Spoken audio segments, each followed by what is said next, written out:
shortfall between what was the projected payments and what was going to be brought in. And then the explanation that I got from Davenport was, okay, the first 2 years we're going to accumulate this big pot of money, you know, because the debt service doesn't start until 2027. So the first 2 years we're going to be able to collect all this money. And those EDUs will be devoted towards making up that difference. That is only for the 8-year model, because it only would have maximum have $10 million. Now the other problem is, the other day I was just asking, where did they get these numbers? And they showed me a spreadsheet. The spreadsheet for next year. This year it's only 30 EDUs. Next year it's only 100. So even this $10 million, you know, if you will, fund that's going to fund the difference doesn't exist. The model shows exactly the numbers year by year for 10 years. Is it 235 a year? Is it average after that? Average after that, starting slowly, after that it averages 230 a year. Based on actual projects that have already started. What you're talking about, absolutely true. The industry does it all the time. It's called rate stabilization fund. I'll bring you the 500. I sent it to Kathy. There's an 800-page document on how to set rates for AWWA. And there's a whole chapter on rate stabilization. It's just the years between 8 or 10, whichever the number we're to use, till 20 doesn't have built in that $1.5 million safety valve. And like I said, Davenport's little spreadsheet showed 235 throughout all. But that's not what's happening. The first 2 years are not 235. I'm really at a loss as to what you would have us do. I mean, we can wildly raise user fees. We can wildly raise EDU fees. We have in the history of the program gone from 1,500 to 1,500 was 2024. Sewer then went to 5,000 in 2025. 2005. Then water followed the year after, and then the year after that, both went. So those were both 300% increases. The year after both of those were increased, they then went up another 100%. They went from 5 to 100%, 5 to 10, and so nobody jumped out of the window. Your bottom line is to raise the water fee to $20,000. Is that right? No. Or $15,000. Which is? To me, it depends upon which scenario you want to use. If you actually use Welding Cooper, which I think is too low, you're talking about an average of 71 homes. I think that there's a middle point that gives a rationality to it. If you basically choose 100, what is the midpoint? I worked it out, 160 or 150. It winds up being, unfortunately, 36,000 combined. Okay, so your proposal is to raise your EDU fee to $36,000. No, water and sewer. So each one would be, you basically have 16 and 16. Yeah, but most of your expenses for the short term are water. So why would you charge more on sewer? So you've got to have a rational nexus. Because ultimately, I mean, you can divide them, but going forward, so historically, yes, there was a 3-to-1 ratio of water to sewer. But going forward, everybody who's going to be on public water is going to be on public sewer. So you can create differential fees, but it's not rational anyway. I'll agree with you on that. I mean, I could argue rational nexus. Okay, as long as you can make, because you're going to have to defend the lawsuit. No question. But, and I can also say this, if you're all in agreement to raise EDUs more than we recommended, or to raise user fees more than we recommended, it'll greatly reduce the risk, the financial risk in going forward. For 10 years, for 20 years. Okay. No question. Next month to discuss that. Okay. I just want to make sure that there's somebody who is running that scenario that shows that benefit that you potentially gain from increasing the EDU fees to whatever is being proposed. Well, here's what will happen. So let me preface this. I agree. It'll affect growth. Let me preface this by saying everything about this model and the recommendations were prudent. We used prudent estimates. We analyzed risk in a prudent way, but we recommended rate increases, both user fees and EDU fees, in a prudent no problem. If you want to go higher to reduce the risk in future years, that's fine, we can do that. And we'll run the numbers and we'll present it. What will happen if we raise EDU fees? It's price elasticity. Okay? Fewer homes will be built. I mean, if you run a candy shop and you sell Baby Ruth for $100, boy, that's a heck of a profit when you sell your first 3. Will the bonding agency let you build your system on EDU fees, your debt service? Because you're gonna have rate cuts. You've already mentioned cuts. That's another outcome is our bond rating will go down, we'll pay more for interest rates. If the model is too heavy on growth, they'll look at it and say, yeah, what if you don't get the growth? Right now, that's why I say it's balanced. Exactly what Frank said. That's right. That's right. So here's my point. No, this is the difference. These numbers are not based on guesstimates or forecasts, they're based on actual projects that are started. Right. There's no one denying, there's no denying if we have another year like 2009 where housing starts to just die. Yeah, everybody had problems. General Motors went bankrupt. Everybody has problems, and there's no question about that.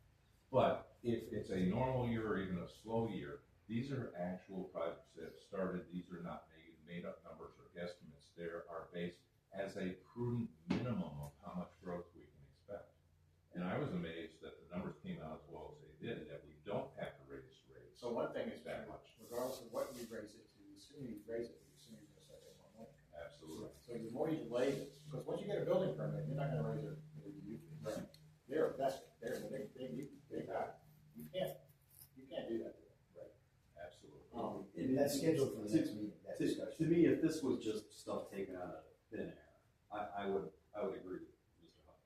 Unfortunately, there is a group, it works with the University of Virginia, that does all of the projections for the whole state, every county. They've been pretty definitive. They're always wrong. And you know what? Exactly. You know what? I made the exact point, but you know what? They're always wrong because they're overly estimated.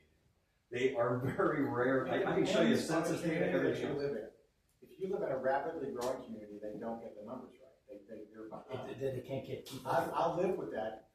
We were adding 1,000 houses a year in Spotsylvania. They couldn't keep up with their projections. The estimate in the permit that was generated for this water and sewer was 4% growth per year in this area. It has never been anywhere near that. Yeah, well, that's pretty good.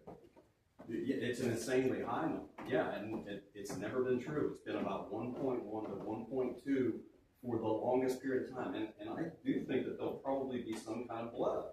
But the question is, do you really think, and I don't even know, do you think that you're going to basically have what would be it would be a doubling of our population in 50 years on just water and sewer alone? Because it's 2.5 people, 2.6 people per residence. So you're talking 18,000 more people in the next 50 years. I think that's 4% a year. That's what would happen. But there's nobody projecting 4% per year. Well, somebody did. You said that somebody did projected 4% a year. That's what is being projected. If you believe the numbers, we're going to build 71. I mean, I live in a community that was growing 5% a year. We doubled in population in 17 years. But there's no precedent for that. Yeah, I mean, it happened. No, here. I mean, I'm sure it's happened somewhere in the world. It happens if you've got water and sewer. Yeah, The man, Kathy wants to say something. A couple things, and by the way, I don't know if it makes sense for Tom to Tom, sit here, so you he's. You're not talking to their back? Yeah. You want me to? I think that might make more sense, because it's kind of an awkward. No, I agree. I was talking about that right before this morning. Yeah. So, while he's moving, the growth that whereby, he's approved plans, these really large developments, some of which were approved 15 years ago, like Creekside, that's under construction right now. I drive by it every day. Those are all happening. So the growth is happening in the growth areas, which then makes, if you do the percentage over the smaller denominator, then you get to that higher growth percentage. It's growth on the system, not Right. growth in the county. It's growth on the But system. I will say too, because we need to change the ordinance to require that if you're in the service area, that you join water and sewer. We haven't done that yet. We've talked about that. That's an ordinance change that has to happen. Otherwise, we won't get people who are forced to go in. To the EDUs, I think we need to remember just the way that they're calculated here. We're talking about each EDU as if it's one house, but a commercial entity is multiple EDUs. It could be 20 water and 20 sewer, so 40 EDUs for one commercial interest. For example, Walmart was 24, 12, and 12, Yeah. something like that. Lowe's was even higher because they water, like they just use more water and stuff. So it's, If I could jump in to Sure. help you with your point, the past practice, which we will not continue, is to do less than one EDU for some of the residences, which makes no sense. for like apartment Yeah, exactly. apartments. And For I an can tell you apartment, that- it's half of an EDU. Yeah, that's for a great. whole We family. just looked this up, so in the last 10 years, our increases, this is RSA data, in accounts, because I think somebody was like, oh, that's not our RSA, or that's not our EDU. But the growth in accounts, commercial growth in accounts, new accounts, so not you taking over a house that previously had its EDUs assessed, we're only growing 0.6 new commercial accounts per year. But it was because things like, for example, Four Seasons is one of our biggest accounts. They keep adding on, but they're not a new account, but they're buying lots of EDUs. But those are for individual houses, not commercial accounts. But they are, Four Seasons is a commercial account, and then they pay the EDU, and then they sell a house. So the person never buys an EDU for their house when they're buying from that developer. So you're not going to see, I had Kim send me the EDU thing, so when I started looking through it, you start to, I started looking at who were the biggest accounts that got added. They're just people, it's Ryan Homes, Oak Hill Development, one of the biggest is K-Hop Navy and Four Seasons. They're not new accounts, they're just keeping adding on. So it's one way of looking at growth, but it doesn't tell the whole story, because it's not it's not every time someone buys a commercial EDU, and it could be, one business buys 20 or 40 or whatever, it's only one account still, but it's a lot of EDUs. So if you have a Scripps shopping center, 10 businesses Right. in it, that's 10 EDUs, but somebody might buy it, It's gonna be a lot more than 10. or whatever. Yeah. It's based It's on one the account. potential consumption of the board, right? And he It's a- divides it. right. The other thing that's going on, and it's going on right now, is the developers of housing projects are not connecting to the system. They're putting in bigger lots and doing wells and septic tanks, and they know they're not buying EDUs because we don't have the water available for them. Where are they doing that? In the areas that are, in the growth areas? No, that's part of the problem. It's become all over the map, and so I agree with people who want to keep, absolutely, When you want to keep rural this preservation, that's kind of hard. this county looking as beautiful as it does. Exactly. And we have, it doesn't matter if you're gonna build a subdivision, a housing subdivision, and the only game in town is a well and a septic tank, you can put it anywhere you want to. 50% of our growth is occurring outside the growth areas anyway. And this is, I've heard the argument, but I don't really think that there's change. Now, with So your tell me what it takes, what does it take for the board to make a decision? What does it take? We already asked. We just want one definitive group that's kind of naturally recognized to tell us what they think, not us, not the water department, not developers, what they really think the population is going to be, and then we make a decision. And I don't. It's not just the population. There's got to be assumptions about cost. There's got to be assumptions about debt service. There's got to be assumptions about interest rates. No, but they all flow from that. I had asked. They all flow from I don't think you can fund a system. on Right there, I EDUs. think. That's just my perception. You don't want to. I don't think you can. So, but you don't want to. And so whether it's 15,000 or 1,250, it doesn't make any difference to me. I want to know how all the pieces are going to fit together. And I asked Kathy earlier, I said, if you brought in a third party, there are organizations out there that do this sort of analysis. I'm not saying he can't. I think he can. I think Davenport can be a part of it. Not me. Okay. A team of people Okay. who are professionals who have done this a lot of time which included me. Okay. And a lot of cross-checking and a lot of arguing behind the So scenes. the challenge, from my perception, is that governing bodies often don't believe what their staff tells them. For whatever reason, okay, past history, if we hire them, they can't be that competent, you know, whatever it is. That hurts. And so, it hurts, but that's, I've had that before, you can't be right because you're working for us. And so I say, hire a consultant, they'll borrow your watch and they'll tell you what time it is. You already knew what time it was because you're competent. I think you've got competent staff. I think you've got a competent process.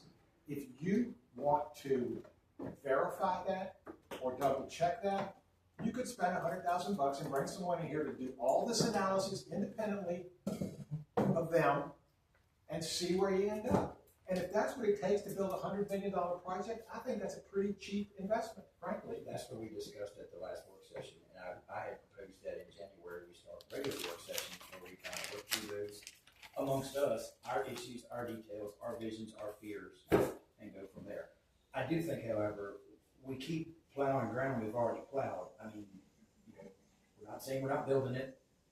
Then you've got to make a decision.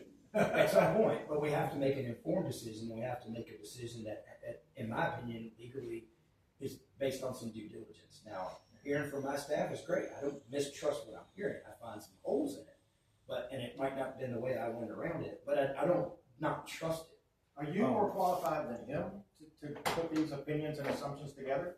I don't Or think any I'm of more you qualified than individually anybody. or collectively more qualified than him? You're not helping me. It's not me. I mean, It's I a don't his team team. of His team. people. Well, Than his team. It has nothing to do, it's not about personalities or people. What does or- qualification have to do with anything? Right. It's looking at somebody's work and checking it, and when it doesn't make sense, Okay. when you look and you say, again, a 15-year-old project, that's the largest one we're talking about, they will build 1,000 homes after 15 years.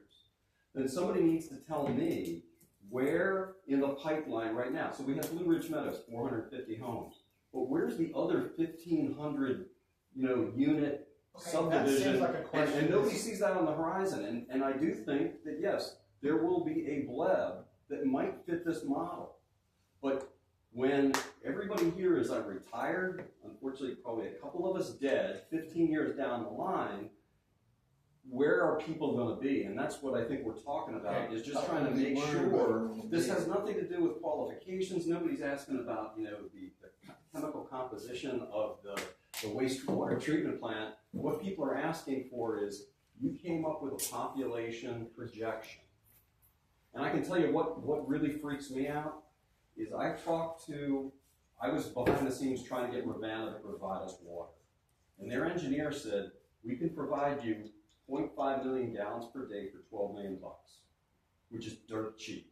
And would keep us going for about 15 years. They then said we could give you 3 million gallons per day for 40 million.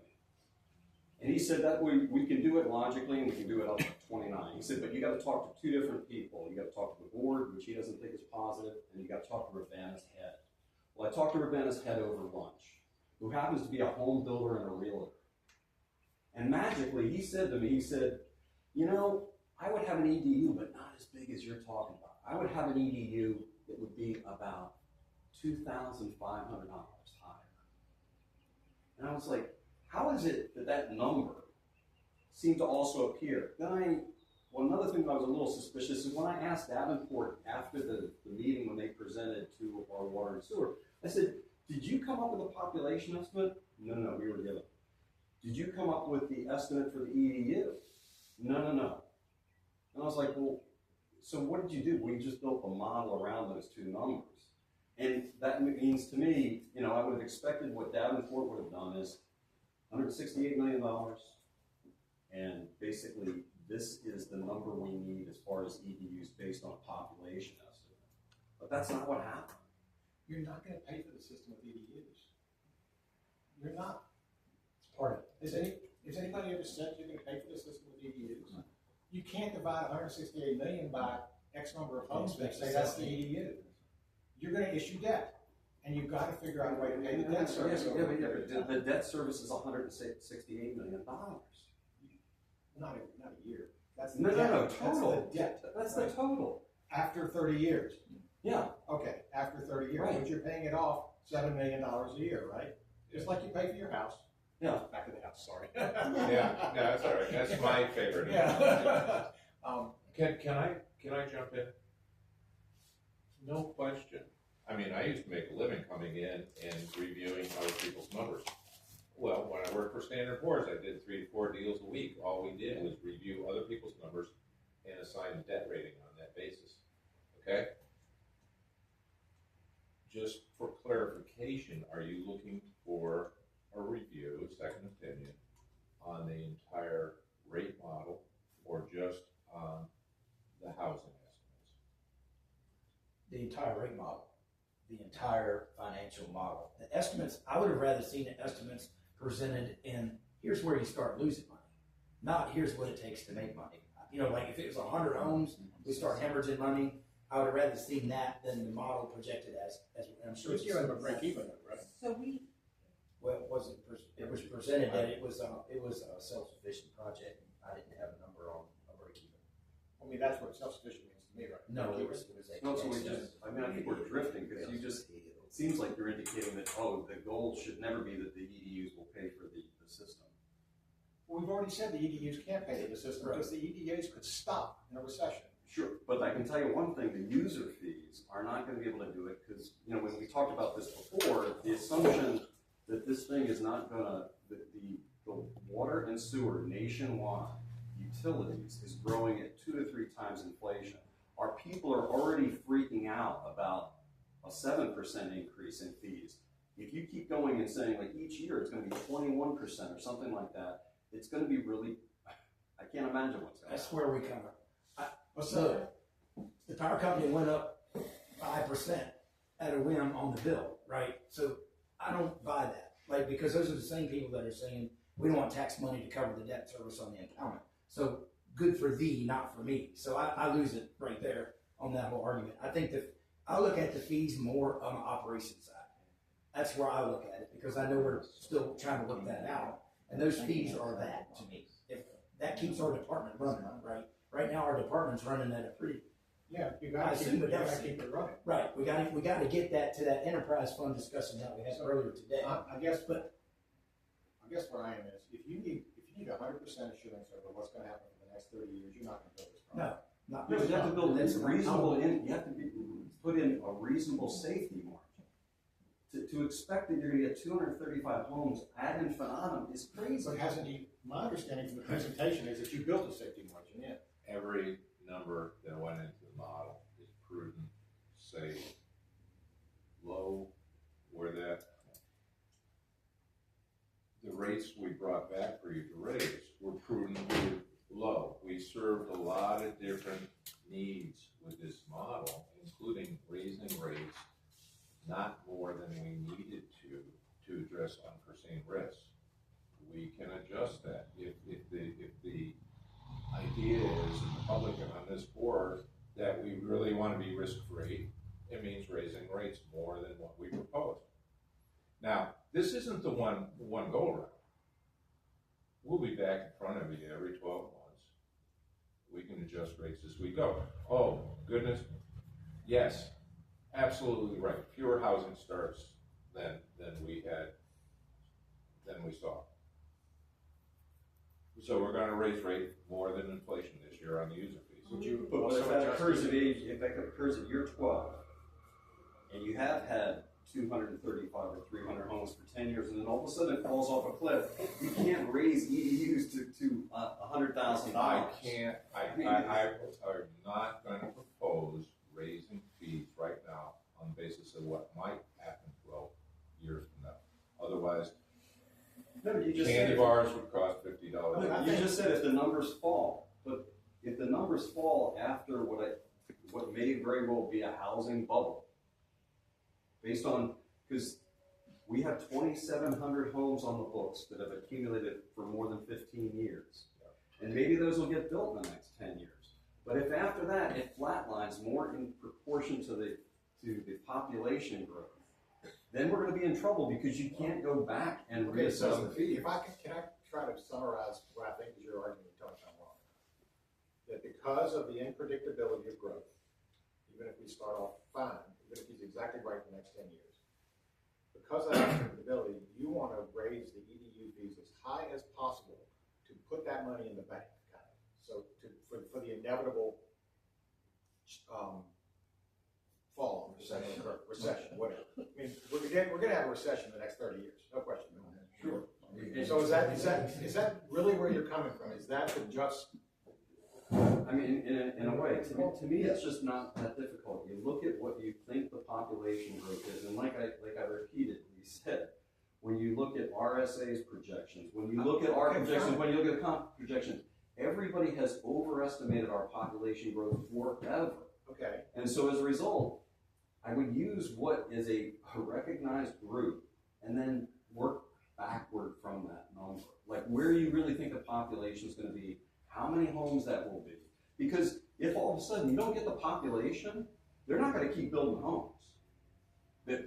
Even if they're on the books, they'll go, you know, hey, wait a second, you know, we're not going to, just like Four Seasons. They didn't build all of the homes they could right off the bat. They built some, and then when the demand increased again, they built some more.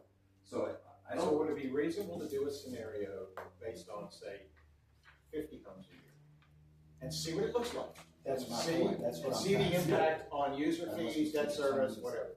Is that? Or 100, or whatever. Do 50, do 100, do 150, do 200. We're 70 and 150 and Just a 240. computer program. That's all it is. Okay.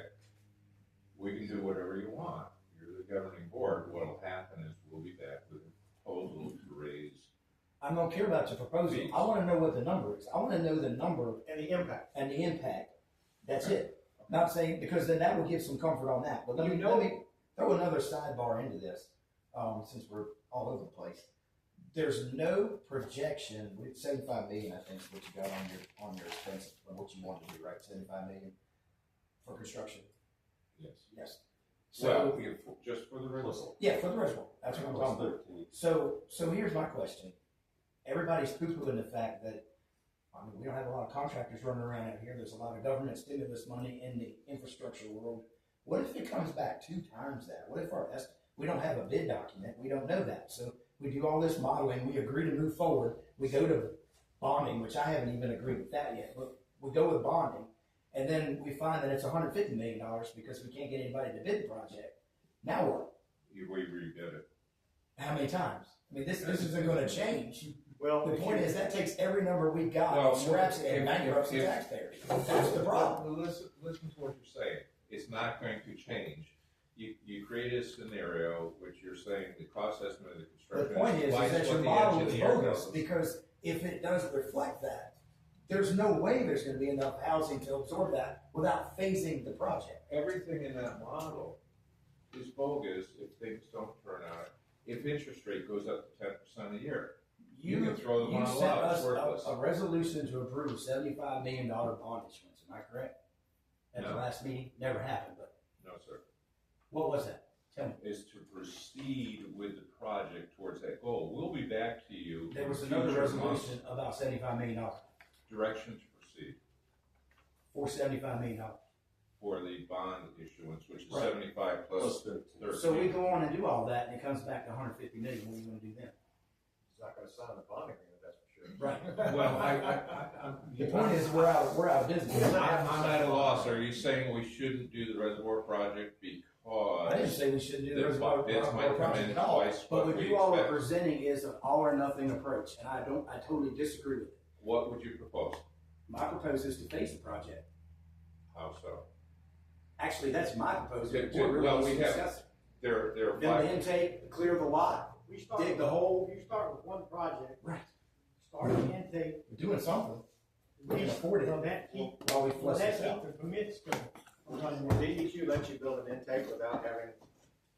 No, they don't care. You can't. Well, sure, we're With still- no water. we're You're just gonna drawing. pipe it up. Well, no, the reality is we'd be spending money and getting no benefit from it whatsoever. I think we'd get a lot of benefit if we protect the permit. We'd be buying time to figure out what we're talking about here today, and we satisfy the permit requirement, and that needs to be done anyway, because that is terrible down there. But you can't, and bigger intake with no more water is not gonna be good. No, but nobody says it has to be finished before you maybe start something else. and then you can absorb those impacts a little slower. So how, okay, when you talk about phasing, over what period of time do you think? It could all happen simultaneously, but we need to start doing something while we're talking about it. Oh, but I think Tom recommended that this do start simultaneously. If you phase it, what might those steps look like? And then, and when would you be done and having the system that everybody says they want to build? I think once you have your act together and you understand exactly where you are, you start on another phase. One phase doesn't have to be done to start on another one. Do you want to stop at some point and say we're not going to see No, how can you? any further? No, I think we need to do something. I mean, we sat here for 12 years and did nothing but paperwork and bring RSA in. If it would have done that approach the whole time, we wouldn't be in this crisis mode. And being in crisis mode is not the way to handle this because you're going to make a bad decision. I don't think you're in crisis mode. You're taking a big long time making this decision. I mean, that's, I'm saying today we're in crisis mode because nobody did anything. Yeah. I think Steve's just saying, yeah, it's been 17 years, but nobody really made much in the way of action. Right, Except for, yeah, there are Little some incremental actions. actions, yes. Well, so you were faced with the situation that you're faced with today. It's You've in asked him to solve it for you. He's given you a proposal.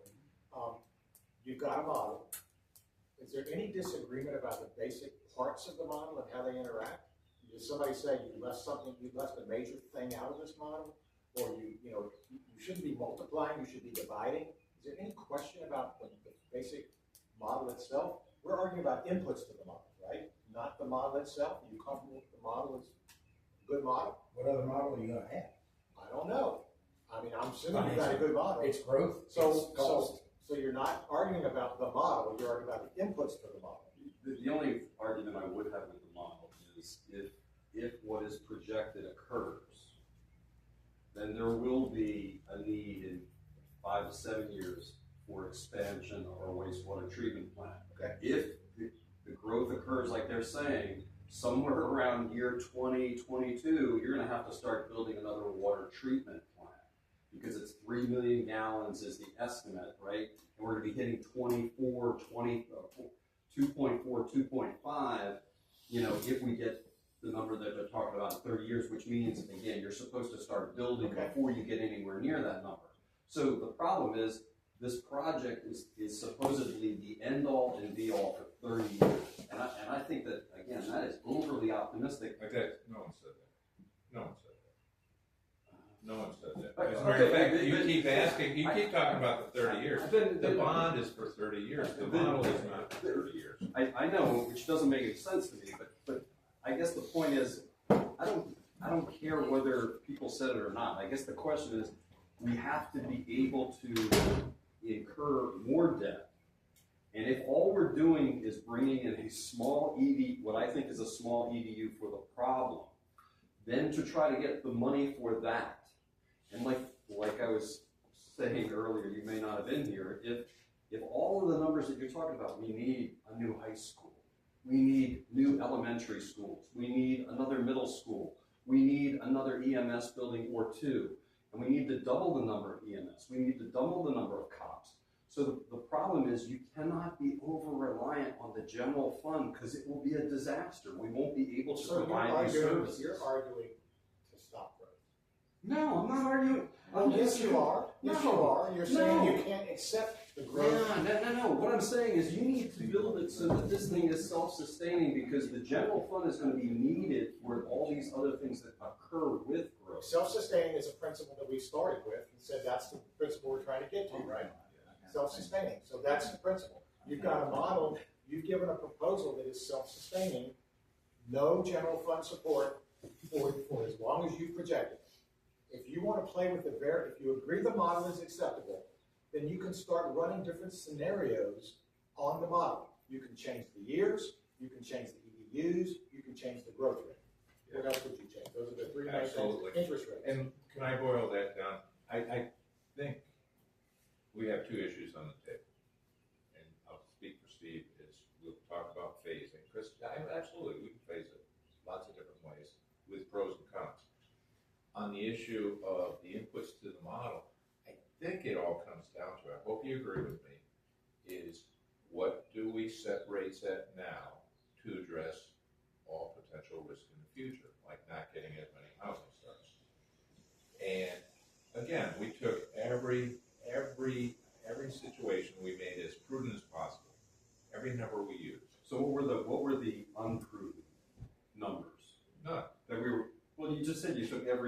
responsibility, that these are the most prudent. So was there somebody who was saying we're gonna build 465 homes a year? Like, because I've heard you kept saying, this is the most conservative, most prudent. Yes. And what I wanna know is, what were the unconservative, unimproved? Let me finish. Improved. I'm agreeing with you more than you might realize. Okay. So let me finish. Yeah.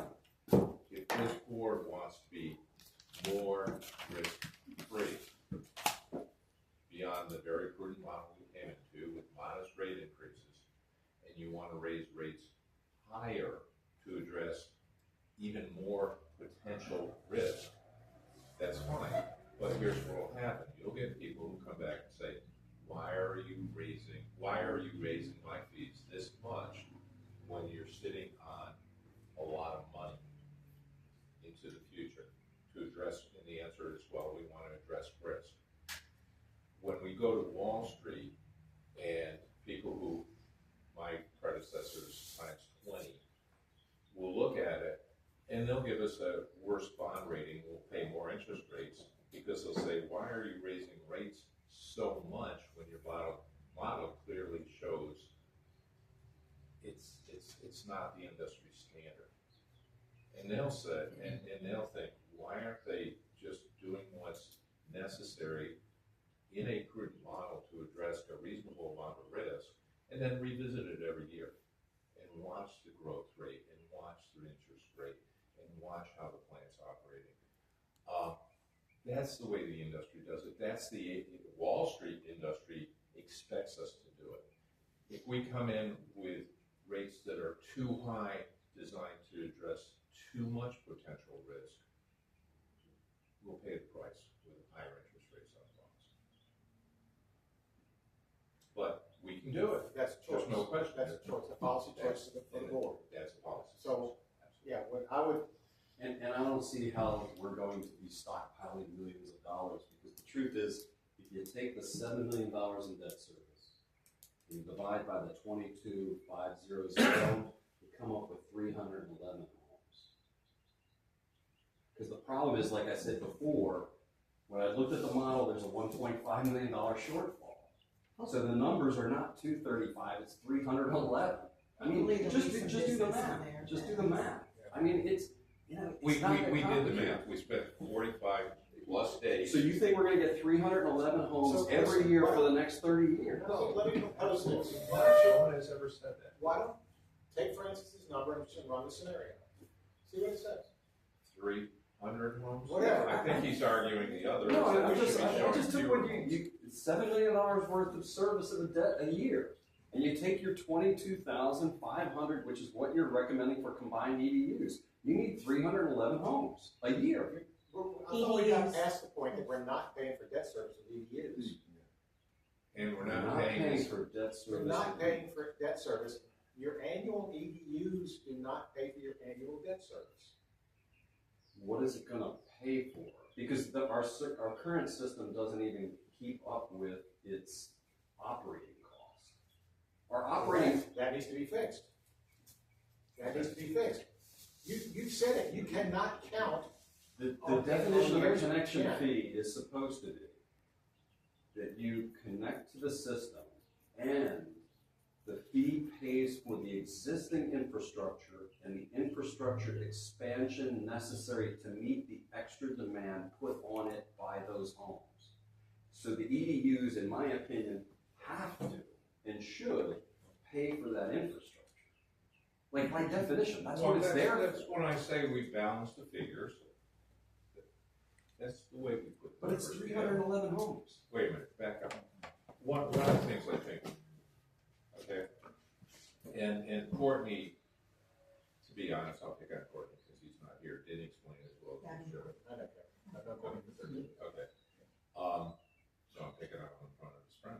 But at any rate, We're friends, but I'm. let me try again. The whole idea of capitalizing interest is we're not paying the full freight of $7 million a year until year 6.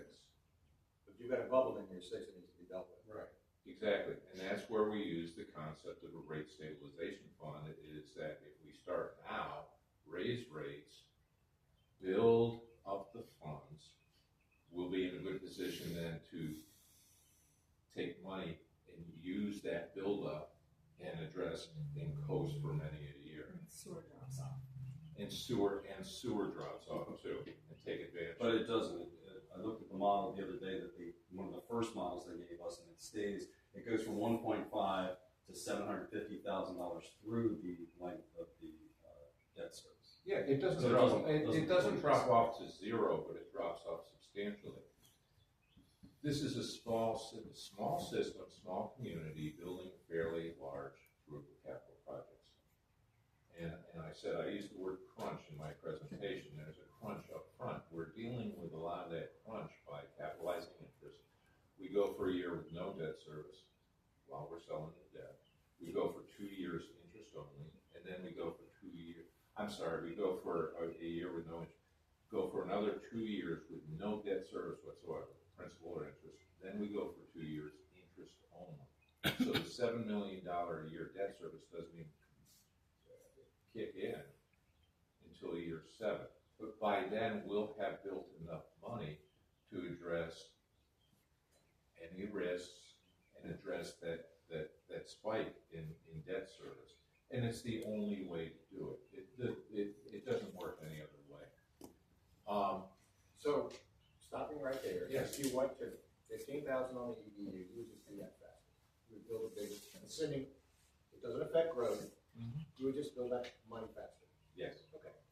But actually it'll kill the land, like the Well, fees we raised at the landfill did. okay. Without It might, proper and that's- discussion, That's it the becomes trade-off. punitive, so that's always the trade-off, right? That's, So, but no one, I don't think is equipped to say you can define that elasticity. I don't think you can define that.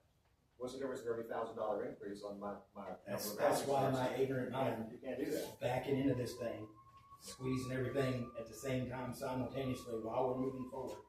Maybe we hit a gel point and we can go from there. But, You gotta go. You gotta jump, right? we gotta go. They're businessmen though, and they're rational actors, you would assume. So in the model, you can't My make bank a will have big me out the change and building. assume all other that was things are yours. equal in that. They probably call him a note. So rational actors are gonna look and see what does it cost to build in Orange, what's it cost to build in Albemarle, what's it cost to build in Madison. So they're gonna look and see what those fees are. So we did a comp study to see what other people's rates are, and what they're charging for these development EDU fees and all of that too. So that also factored into our thinking in terms of still looking like we're a place that makes sense for them, because they're all about earning money. Like one of the developers said, Well, you're also all about affordable housing. yeah, well, So, but it's the developers only pass those fees on. well, that's anyway. my So point. Yeah, and so there's a lot of different things on this plate that you're trying to balance here, a lot of different pressure points. If you raise the EDU fees so high that the development stops, then Except when you look at it historically, again, we had a 100% increase in EDU fees between, like I said before, Yeah. 2005 and 2007.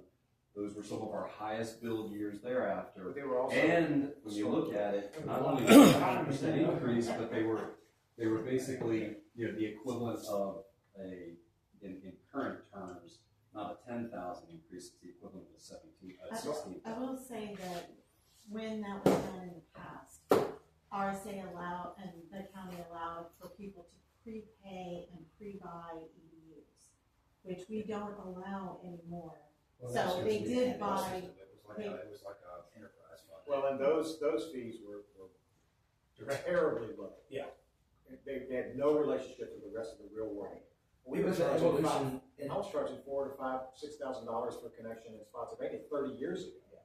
Well, it was an evolution over time, because when we first started, we're like, is there a market for this? And then, all of a sudden there was, so then we kept bumping it up. It was so basic that we didn't even have water and sewer tied together for a period of time, for maybe about 2 weeks, when we realized that everybody wanted to trade water EDUs like stock, right? So then we had to tie them together to bring the sewer part up. Where the mistake was made on all of this, in my opinion, those fees should have been, there was supposed to be a discussion in 2012 with RSA and the county where there would be a fee rate increase structure agreed upon, and that never happened. And I think that's where it went wrong, because the EDUs, to Francis's point, Nothing happened from that point to So you're today. stuck where you are now. You're stuck where you are because that didn't happen. But the foresight was there then to make sure there was adequate funds. So we're not arguing today, all these years later, the way we're arguing over this issue. So Because we would have built that enterprise. let me summarize what I think I've heard. I've heard at least 3 points of agreement. But you can't do it all at one time. That's the end. I've heard 3 points of agreement, and that's not one of them. I won't leave this room until we resolve that. Okay. So the 3 points are, you need to build a reservoir and a water plant, and you're gonna do it. Everybody agrees to that, right? I'm not hearing anybody say no, sounds consent, right? Secondly, you agree that the model that you're using to try to figure this out is an appropriate model. You don't see any flaws in the model. Some of the numbers are a little higher than what I think they were. Well, the inputs might be wrong, but the model is a reasonable model. The third point that I think everybody agrees on is you have no ability to predict the future for 30 years. And so there's gonna be risk involved in this no matter what. Everybody agree to that, right? And so your goal is to build this system at the lowest risk possible and the least impact on your citizens. Is that correct? Maybe that's the fourth point of the agreement. So now my question is, if you've only got 6 months to make this decision, what's going to help you make this decision? And frankly, all 5 of you don't need to agree. Only 3 of you need to agree. Because I'm not sure, and all the citizens are not going to agree. So 3 of you have to say, we're willing to put our reputation, our legacy, where's the legacy page, on the line to do this. And you're going to have to get there. And I think we talked earlier about having appropriate information to do that. He's given you a model. If you want to bring in a third party to recheck that, fine. I mean, again, if you're building $100 million worth of stuff, spending $100,000 to have someone check it is fine with me. That's up to you, whether you think that's valuable or you think you're getting good numbers.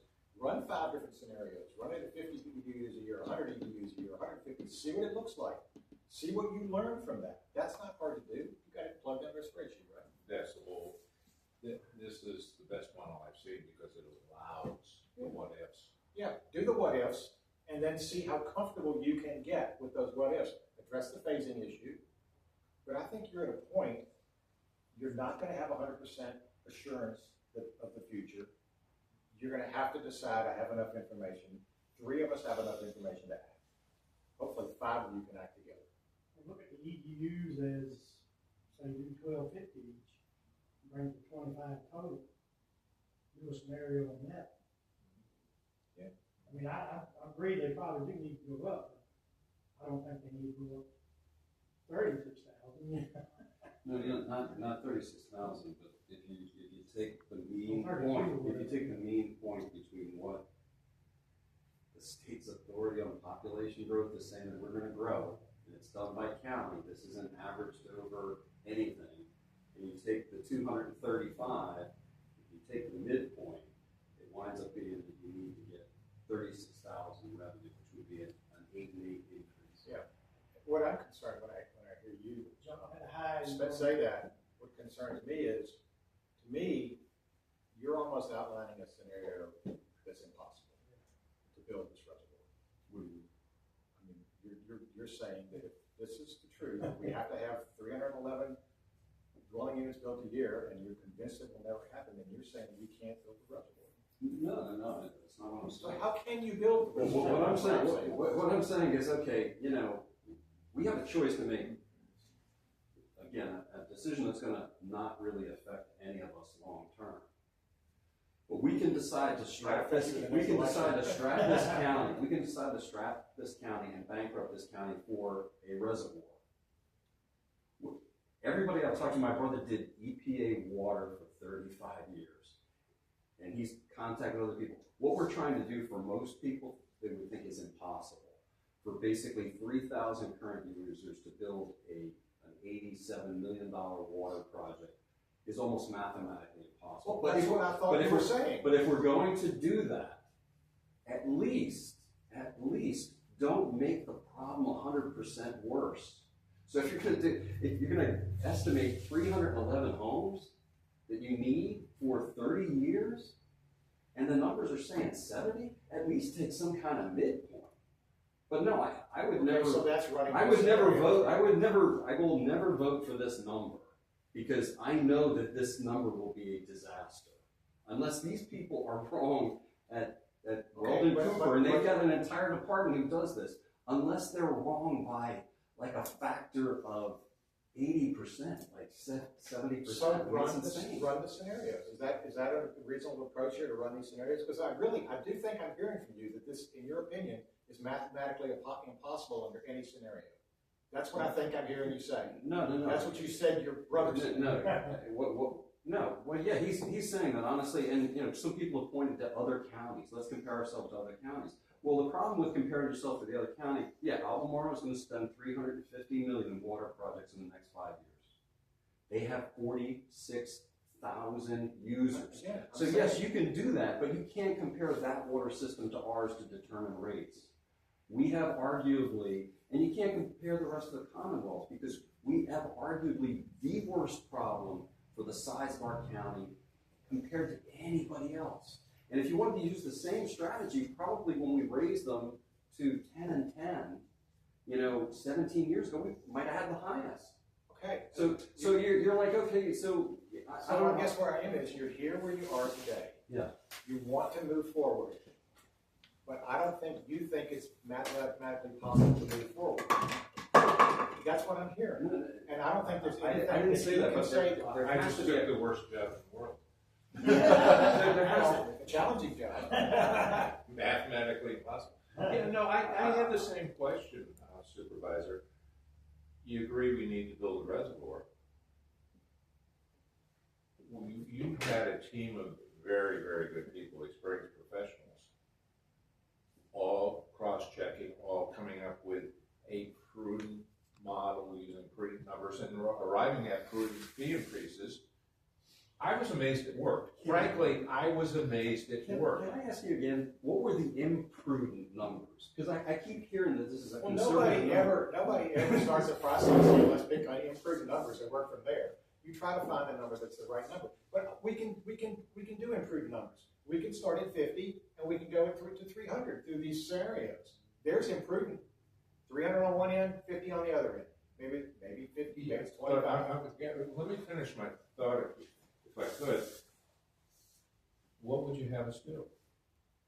I would have a reasonable population growth and then set the EDU based on that. That's all I'm saying. That's what I've said for the last like eight weeks. We'll run this scenario Monday morning. Run the scenarios. That's all I'm saying. If that's what because they're projecting only 27,315 people will be in this county in 2050. That's their number. We'll show a number of consistent with what your comprehensive plan says. It's correct. 28,000. Yes. And right, the numbers that everybody that they're quoting would have our population be somewhere in the order of 45,000. We'll show a doubling of the current population. We'll show the permutations, including zero growth for 10 years, and the impact on use of these things. I think that's a way forward. I think that's the way forward because you're going to have to really explore that risk. Yeah. You've got the variables to do it. The model's fine, and see what it looks like, and then understand what the impact would be. Yep. And that's The shortfall guy told me a long time ago in business, and it's true. If you lose money, and you know why you're losing money, there's a reason for you to lose money, then it's fine. But if you lose money because you didn't do your due diligence, you're a dumbass. And that's what I want to know. I want to freaking know what I'm going to lose up front so I can make my decision. I'm not saying it has to be cash positive. Over time, it will wind up that way. But I don't know what my loss risk is. And if you add the potential loss risk with this model and doing it all together, the potential risk of the inflation, along with the water system operation side that's losing money, tell me where the money's going to come from. The taxpayers. Well, it's the same sort of thinking when we were talking about incentives earlier. What are we willing to pay up front for return later on? That's right. And you got to backfill it. You got to front it. But I want to know that. I want to know that loss. Well, I think you've got a model to do that. It sounds like. The other thing is, I think and I wouldn't spend a whole lot of time on this because you already decided you're going to do it, but somebody might want to understand the ramifications if you don't do it, which means DEQ is going to be all down the road. I think it's a waste of time. You're gonna be told to do it by DEQ. It's a waste of time. You better do it. But I will argue with one thing. I don't, you know, I'm kind of new to it being here, but I will argue with the fact that the county hasn't showed some kind of due diligence that they're moving in a direction. Since we are in debt, we have done a few projects that all lean to or point to that location. You know, So it's been phased. it's starting to be phased. Is that a good segue? Because And that's great because it's been going on while we've been arguing.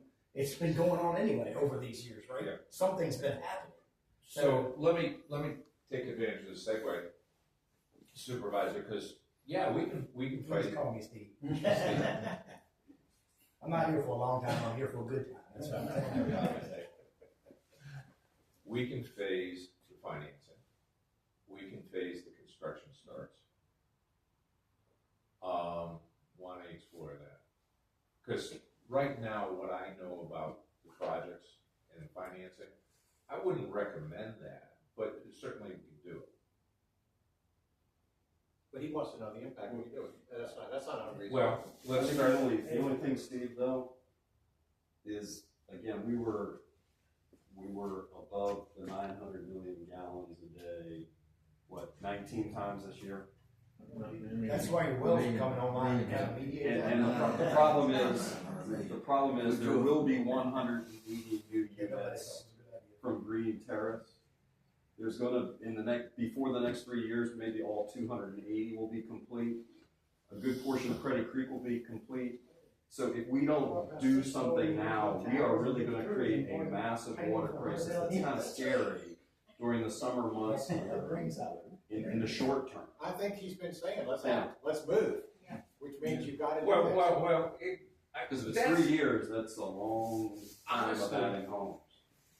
my recommendation is the county will save a lot of money if you do one bond issue and we start the construction projects and reduce risk. Don't have to do it that way.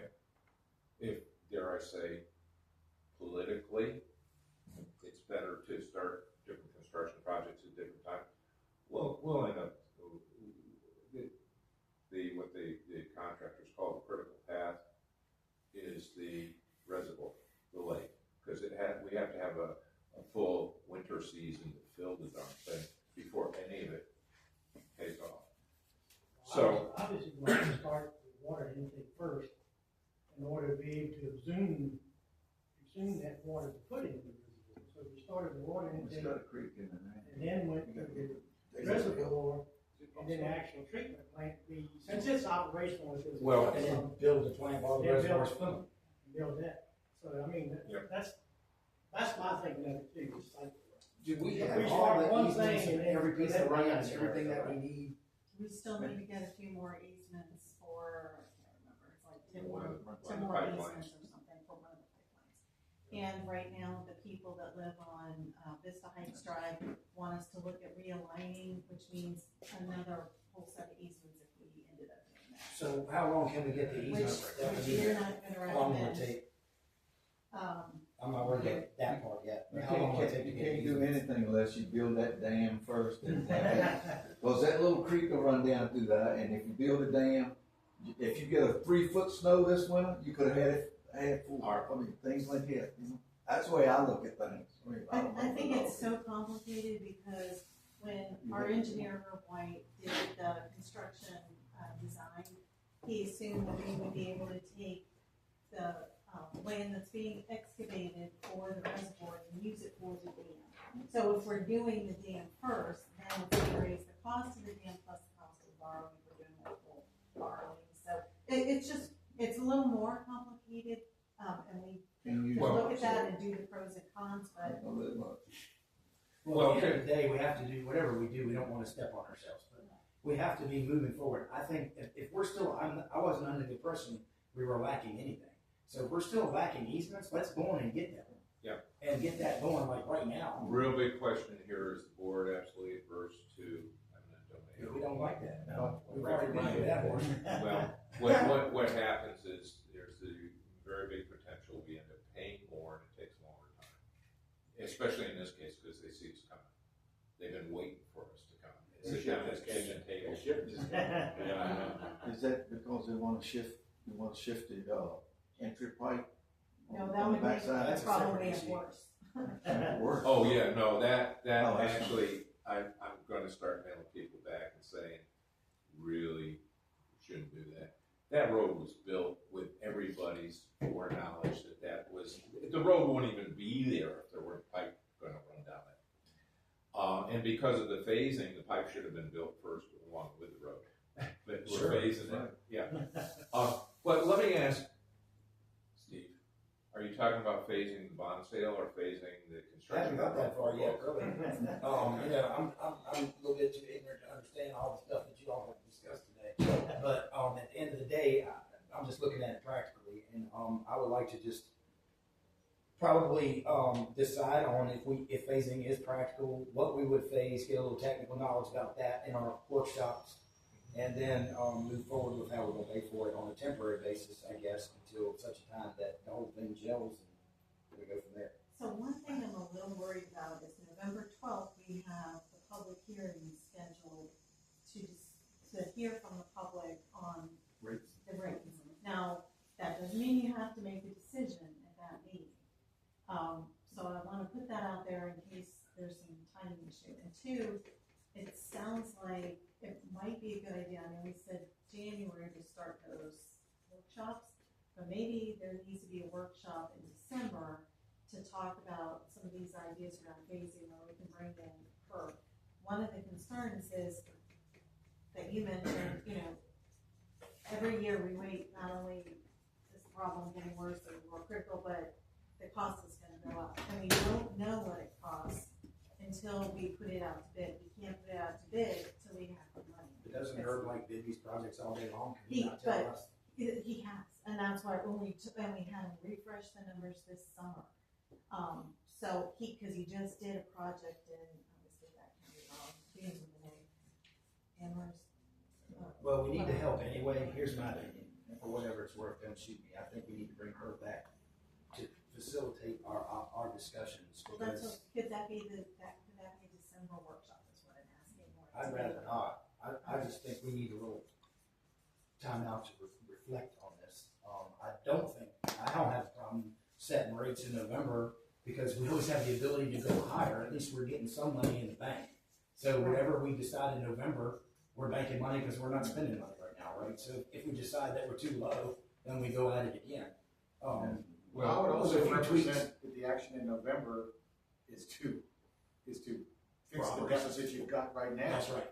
That's It has nothing to do with the new reservoir. No, it is an operation. It's the operational, current operational. And I would love to know that number. I mean, I've been asking for it for a long time. Is it 20 million? Is it 1 million? Is it $8,000? What is that number? And I've been told the auditor has to figure it out. Well, obviously we're paying the bills, right? So we got to know what's going out in that department. Oh, in our deficit. in round numbers? Yeah. Well, I don't, not to the penny ever. These are telephone numbers, though. we could hire one of these financial consultants to come in and analyze it, because the auditor is a year and a half of operation, taking over a system that was never operated properly in the first place, with all new staff, including you've had, 4 or 5 directors. In that time, in general numbers, general fund heavily subsidized operations, including the existing debt service.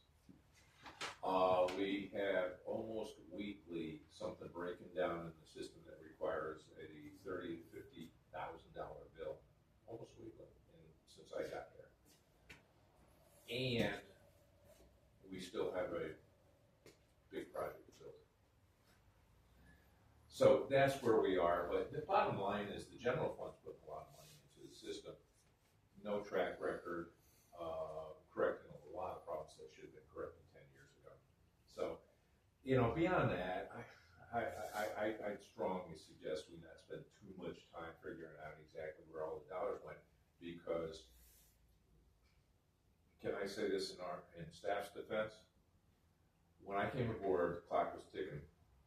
44 days when I started, my first day, to come back with a financial plan. We came back with a financial plan, And what I'm hearing is, well, we need more time to digest it. Yeah, I'd say so, because I would have recommended a 45-day turnaround, especially me brand new. And believe me, I've been working 80-hour weeks trying to pull it together, and we've been racking up consulting for fees as well. So yeah, a slowdown period. Let's look at the numbers. Let's see if this financial plan is the very best one. I do want to spend a lot of time in figuring out how we can properly phase it and what we get out of it. Because I've spent a whole career saying, borrow the money, start the projects, let's finish the projects, but we don't have to do that. You can Greene County now.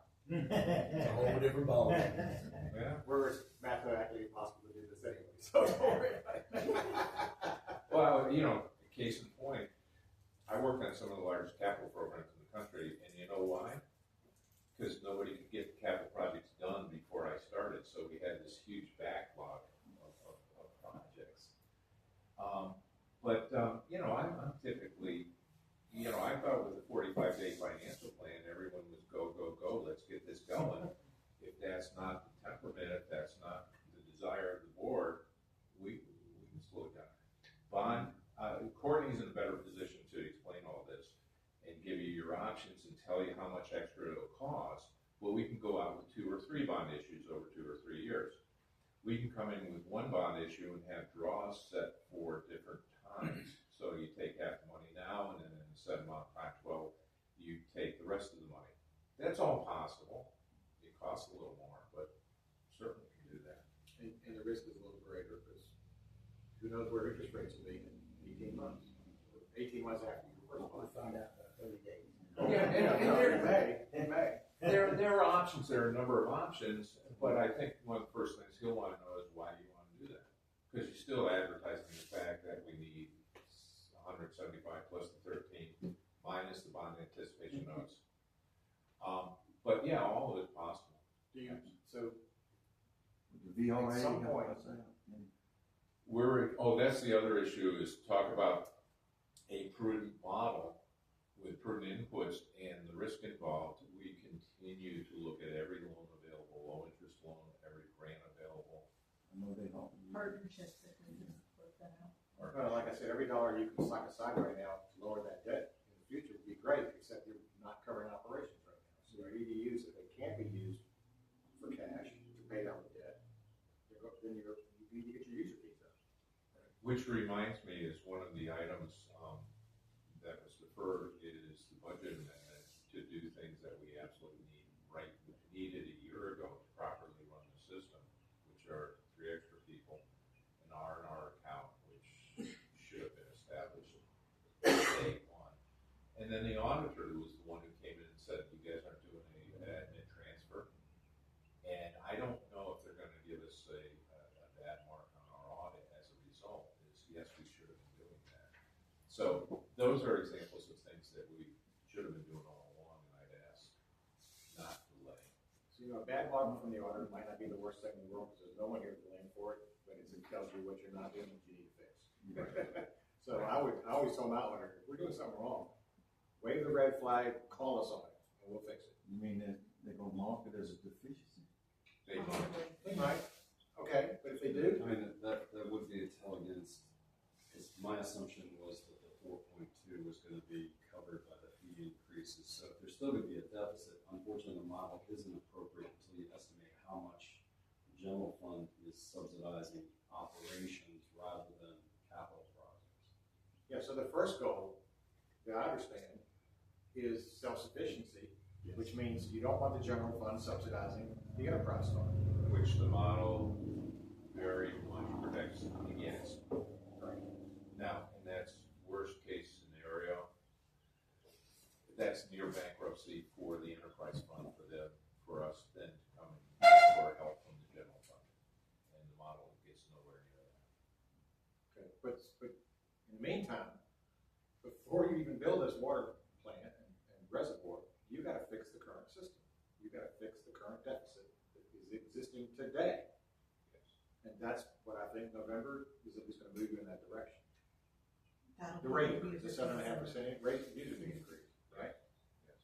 Okay. Like like I said, even if it's wrong, we can always come back in July and do it again. You can come back at any We meeting. come in at any meeting. Well, And the reason I wanted, for my purposes, the reason I thought a public hearing was a good idea is because it's something that's not happened before. You know, at some point, you know, I want to kind of just hear it. Now, I've heard a lot of discussion about the grinder pumps and the socioeconomic background of some of the customers that have the grinder pumps. I'm concerned about that part. But I'm not concerned about the rate part. I think those are appropriate rates. A little tweak on the other thing, fine. But like you said, that money is already spent. You know, we're spending it today.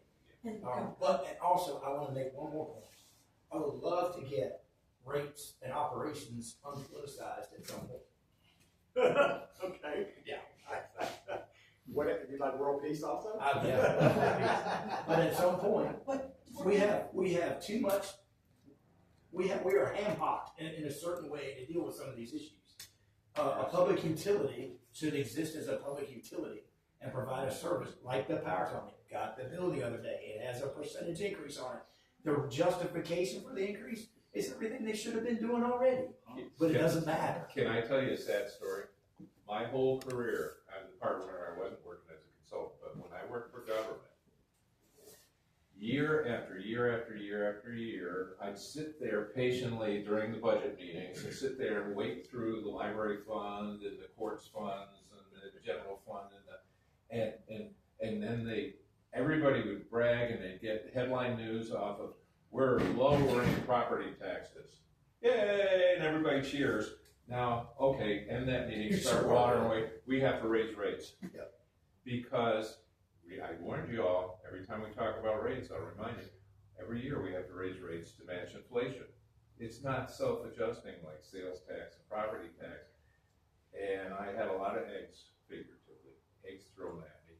Running a utility, I'm sorry guys, I wish I was here a year and a half ago before the decision was made. Running a utility sucks. In the public, in the fishbowl. Yeah, and that's why people have regional authorities Or authorities in general. Or even sell to a private company. Well, you know, that thought crossed my mind, and I wasn't gonna say that here, but I thought to myself, why don't you just sell their whole water system to Aqua, Virginia? They would double rates overnight. They would at least double your rates overnight. We get run out of town on the rail. But again, it wouldn't be your decision. No, I think we're also too small right now. I heard. They take us. They take rates. Oh, yeah. Yeah. They would do the math too. They would know what it would take to do it, and they would do it because I think, where was it? Was it Lake of the Woods is going. Well, I'd like to vote on that. What's that? Anyone want to vote to try to sell it to Aqua? I would pass it. You will hear, I went back and I was watching old board meetings for another reason, and in public comment, people have for years come to public comment to complain about RSA, and complain about rates, complain about this, and you'll still hear from them. The Lake of the Woods people, they still complain, you know, to their elected officials about their bills and what's happening, and there's backlash, why'd you sell it? So you never get away from it. Running a utility system, as he said. It's hard. So this is what I think you agree on. Build it, minimize or no impact on taxes. You want it to be self-sufficient. You want to minimize your risk. The model is appropriate. You want to run different scenarios, and you want to consider phasing. Is that where you are? Pretty much. And On that last one, we'll come back with all the pros and cons, the possibilities and the pros and cons. And you're probably going to raise the rates in November. I'm not predicting anything, because who knows? But you're going to give it a serious consideration because you know you're already in the hole. All right. Can I ask, have you heard, other than the grinder pumps? Only the anybody grinder pumps, because that is my district, Yeah, and I'm getting shish kebab. so, but of the whole amount, it's like $10,000. I don't So think a there's lot of something people are changed. upset about the actual, you know, what you proposed as a disposal rate, if you will, or just the fee. Yeah. I think that pump scenario is gonna be pretty tough for somebody to absorb in that short period of time.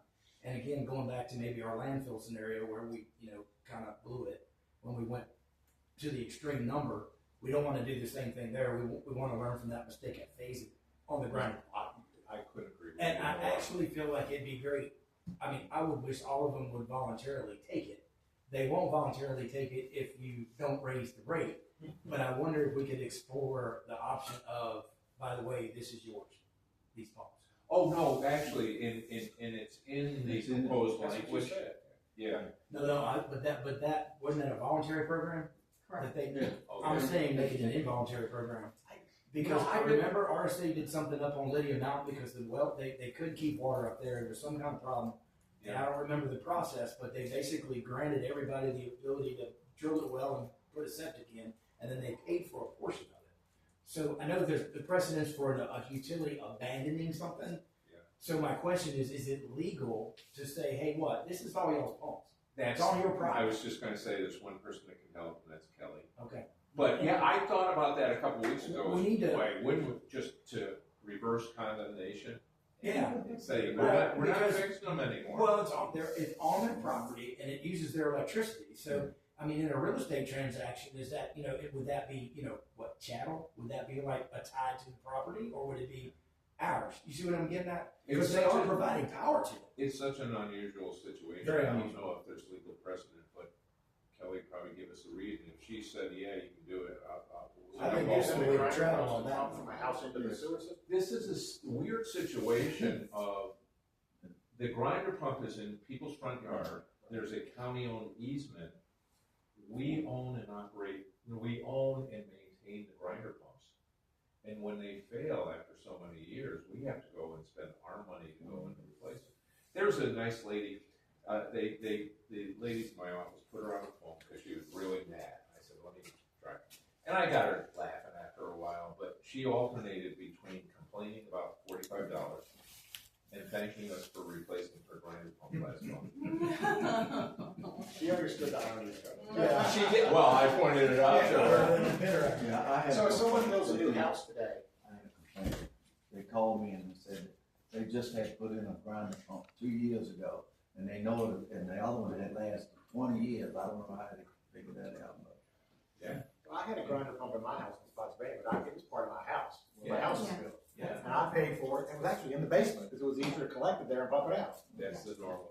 So that's normal, okay, that's why I thought that was normal. Well, and again, what I don't like about all these discussions, frankly, is the people are saying that the taxpayers should supplement their operations when they don't want to supplement what we're talking about today. And you can't have those two things. They're diametrically opposed to each other. It's either a fee-based, financially architect system, right? Or it's not. You can't pick and choose which one that you want. So irregardless, the pain has to kind of be, I think, spread evenly from developers to homeowners, not by dollars, but by, the theory. The theory that you got to pay for it.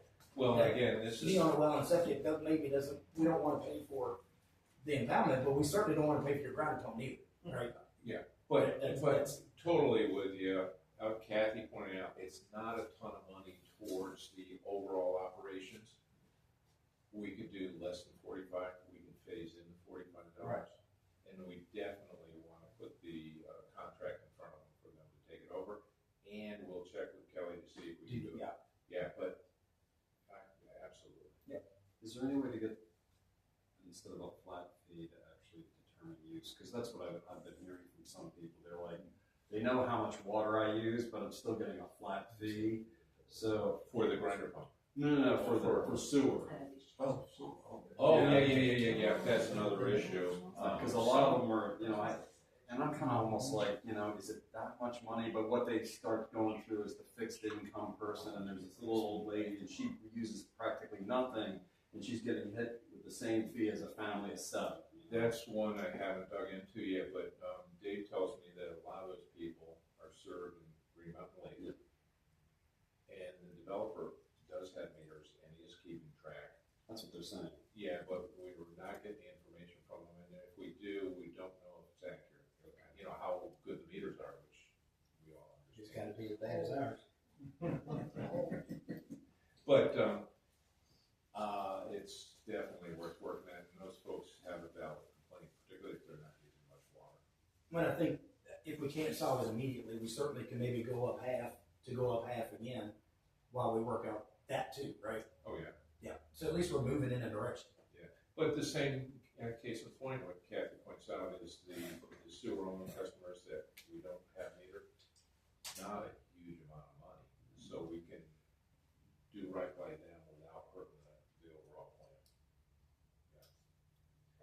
add it to the list of stuff. After you fix the reservoir, go.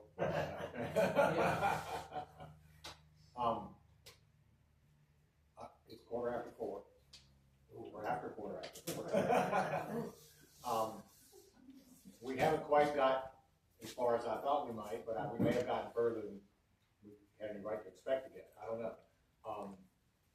Did you get everything you needed to do with the 3 o'clock Yeah. agenda? Thank you and thank all of you. This is